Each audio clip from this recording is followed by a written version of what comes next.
পুরানা পল্টনে সিপিবির কার্যালয় এখন টক অব দ্য কান্ট্রি।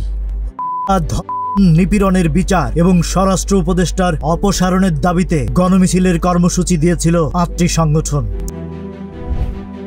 জবাবে কমিউনিস্ট পার্টি কার্যালয়কে ছাত্র জনতার কার্যালয়ে বানানোর ডাক দিয়েছিলেন লেখক ও অনলাইন অ্যাক্টিভিস্ট পিনাকি ভট্টাচার্য।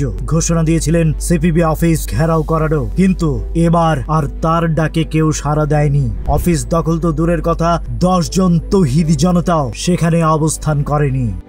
অভিযোগ রয়েছে এই পিনাকি ভট্টাচার্যের ডাকে গেল ৫ ফেব্রুয়ারি ধানমন্ডির ৩২ নম্বর সড়কে বঙ্গবন্ধু শেখ মুজিবুর রহমানের বাড়িটি ভেঙে গুড়িয়ে দিয়েছিল তৌহিদি জনতা।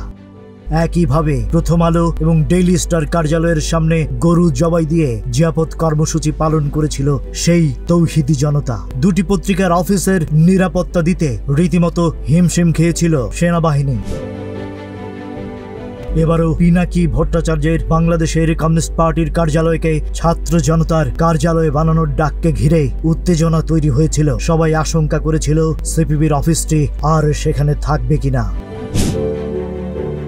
জাতিসংঘের মহাসচিবের ঢাকা সফরের সময় পিনাকির এই উত্তেজনা তৈরির চেষ্টায় রীতিমতো চিন্তায় ছিল ডক্টর ইউনূস সরকার। তাই অপ্রীতিকর ঘটনা এড়াতে শনিবার সকাল থেকেই কার্যালয়টির সামনে অবস্থান নেন আইন শৃঙ্খলা বাহিনীর সদস্যরা।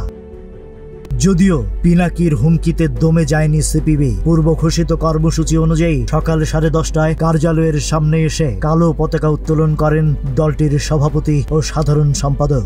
এতে অংশ নেয় বাম ঘরানার কয়েকটি সংগঠনের নেতাকর্মীরাও। এ সময় সিপিবির সাধারণ সম্পাদক রুইন হোসেন প্রিন্স বলেন, অনেকে ক্ষমতার পরিবর্তন চান কিন্তু ব্যবস্থার পরিবর্তন চান না। তারা তাদের পরিস্থিতি ঠিক রাখতে চায়। একমাত্র বামপন্থী এবং কমিউনিস্টরা জনগণের মুক্তির জন্য কথা বলে।